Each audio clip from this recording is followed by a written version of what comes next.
Ever pause to wonder if the way you're tuning into your body these days is still what it truly needs, especially now that you're in your 60s or beyond? If that thought's crossed your mind, you're definitely not alone. It's a question I hear a lot. I'm Dr. Eric Tekberg, and I've spent years working with thousands of guys just like you, helping them navigate these changes with confidence, strength, and self-respect. Today, we're diving into something that doesn't get enough airtime: how to approach self-pleasure after 60 in a way that's safe, healthy, and genuinely good for you. We'll cover the 3 biggest mistakes to steer clear of and how to make this part of your life feel uplifting, not draining. So, grab a coffee, get comfy, and let's talk about why this matters and how to do it right. Let's start by setting the record straight. Self-pleasure isn't just okay, it's a natural, healthy part of life, even as you age. A lot of guys start questioning whether it's still normal to want this kind of release, or if they should feel guilty about it. Spoiler, there's no shame here. In fact, gentle, mindful self-stimulation can work wonders for your health after 60. It keeps blood flowing to all the right places, supports your prostate, reduces stress, and can even help you sleep better by calming your nervous system. But here's the key: your body's not the same as it was in your 20s or 30s, and that's not a flaw. It's just biology. Your skin's thinner now, your nerves need a bit more patience, and your blood vessels might be more sensitive. So your approach needs to evolve too. This isn't about pushing harder or chasing some intense high. It's about slowing down, listening to your body, and treating it with care. When you do that, you're not just chasing a fleeting moment of pleasure, you're nurturing your health in a way that feels good and sustainable. Now, let's get into the first big mistake I see guys make all the time: rushing through it.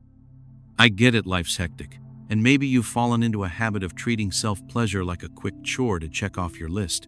But here's why that's a problem, especially after 60. When you speed through it, your body doesn't get a chance to relax. Your nervous system stays on high alert. Your blood vessels constrict instead of expanding, and your breathing gets shallow. Instead of feeling refreshed, you might end up frustrated, a little sore, or even disconnected from the experience. Over time, this rushed approach can make it harder to feel aroused or satisfied at all. It's like training your body to associate touch with stress instead of calm. Take my patient Tom, a 62-year-old from Chicago. He told me, "Eric, I've always just powered through it, like it's something to get done." But that habit left him feeling unfulfilled, both physically and mentally. When he tried slowing down, just taking a few extra minutes, he noticed his body responding differently, more relaxed, more connected. "It's like I'm actually present now," he said. So, what's happening in your body when you rush? When you're in a hurry, your nervous system kicks into a fight or flight mode. Stress hormones like cortisol spike, blood vessels tighten, and your heart rate increases, not in a healthy, relaxed way, but in a stressed out, shallow breathing kind of way. This is especially tough on the penis, where blood flow is key to both pleasure and health. Normally, self-pleasure promotes vasodilation, sending oxygen-rich blood to tissues, which supports prostate health and overall relaxation. But when you rush, those benefits vanish. Instead, your body stays tense. You might feel some discomfort, and over time, arousal can become trickier. Another patient, Mike, 65, from Toronto, shared a similar story. "I used to just rush through it, but now it feels like nothing works," he said. I suggested he try setting aside just 5 extra minutes, putting his phone on silent, and focusing on deep breaths. A week later, he called back, amazed. "Eric, I had no idea something so small could make such a difference." And it does. The fix is simple but powerful. Give yourself permission to slow down. Even just a few extra minutes can change everything. Take a deep breath, turn off distractions, and let yourself be in the moment. You don't need to make it a big production, but carve out a quiet space where you won't be interrupted. Maybe dim the lights, sit somewhere comfortable, or just lock the door. This tells your body, "Hey, it's safe to relax." And when your body feels safe, blood vessels soften, nerves wake up, and tissues become responsive again. Another patient, Dave, 67, from London, tried this and said, "Eric, it's like my body's thanking me." Slowing down doesn't just improve the physical experience, it helps you feel more alive, more in tune with yourself. It's not about racing to the finish line. It's about enjoying the journey. When you stop rushing, your body starts to tell you what it needs. And that's a gift not just for self-pleasure, but for your overall health. So, next time, give yourself a little extra time. Put the phone away, breathe deeply, and just be present. Your body will thank you for it. The second mistake is one that creeps up on a lot of guys: using too much force. Maybe you've noticed your body feels less sensitive than it used to, so you grip a little tighter or move more aggressively to feel something. It makes sense in the moment, but it can do more harm than good. The penis isn't just skin and muscle, it's a complex system of delicate blood vessels, sensitive nerve endings, and connective tissues that thrive on gentle, steady stimulation. Overusing force creates friction, compression, and strain on those tissues. Over time, this can dull nerve sensitivity, cause irritation, or even lead to what's informally called death grip syndrome, where your body gets wired to respond only to one specific kind of pressure. This can make intimacy with a partner tougher or reduce natural arousal. Take my patient, John, 63, from Seattle. He said, "Eric, it's like I have to grip harder just to feel anything." But that habit was causing soreness and making him feel less connected. When he tried a lighter touch, it took some getting used to, but after a couple of weeks, he said, "It's like my body's waking up again." Why is too much pressure such a big deal?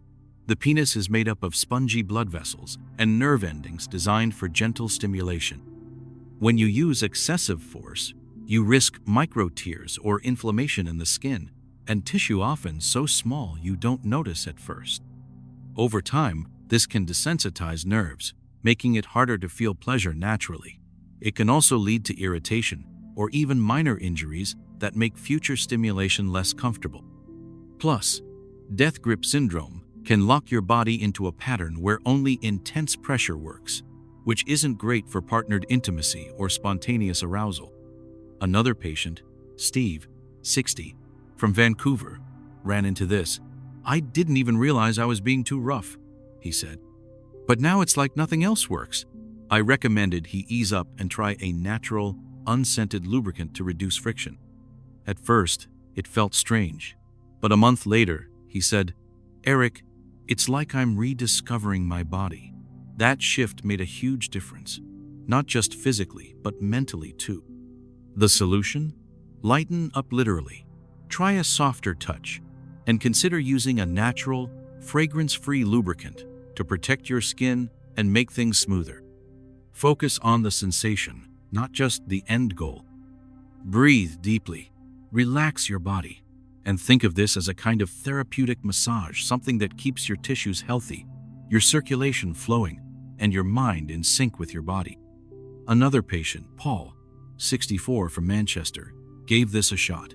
"Eric, I thought it wouldn't work, but it's like night and day," he said. It took a week or two to adjust, but he noticed less soreness and more enjoyment. Lubricant helped too, keeping his skin comfortable and reducing strain. This isn't about forcing pleasure, it's about creating the right conditions for it to happen naturally. So, next time, dial back the pressure, take it slow, and listen to what your body's saying. It's a small change with a big payoff. The third mistake might catch you off guard. It's not about how you touch your body, but how you feel about it. Let's be real. Nobody sat us down in our 20s and said, "Your emotions and your body are connected." But they are. For a lot of guys, self-pleasure comes with emotional baggage, maybe shame from how you were raised, or frustration about how your body's changed with age. The way your body looks, how it responds, how long it takes, these can quietly become sources of stress. You start wondering, am I normal? Is this okay? And instead of finding comfort, you feel tension, guilt, or even avoidance. But here's the truth. Ignored emotions don't disappear. They settle into your muscles, your breath, even your hormones. Over time, This emotional weight can lead to performance anxiety, disconnection, or even a loss of desire, not because your body's failing, but because your mind doesn't feel safe. My patient, Mark, 66, from Boston, opened up about this. "I grew up thinking this was wrong," he said. "That shame made the experience feel mechanical and empty." When he started practicing self-compassion, things shifted. "Eric, it's like a weight lifted," he told me. "Why do emotions matter so much? Your brain and body are in constant communication. Stress, shame, or guilt trigger hormones like cortisol, which can reduce blood flow and keep your nervous system on edge. This makes self-pleasure harder and can even dampen desire. Plus, aging brings changes your body's appearance. Its responses and these can amplify those feelings. But this isn't failure, it's just a new phase. The way out is to start with kindness toward yourself. This isn't about proving anything. It's about caring for you." My patient, Chris, 61, from Calgary, struggled with this. "I felt embarrassed about how my body's changed," he said. "I encouraged him to accept those changes and be gentle with himself."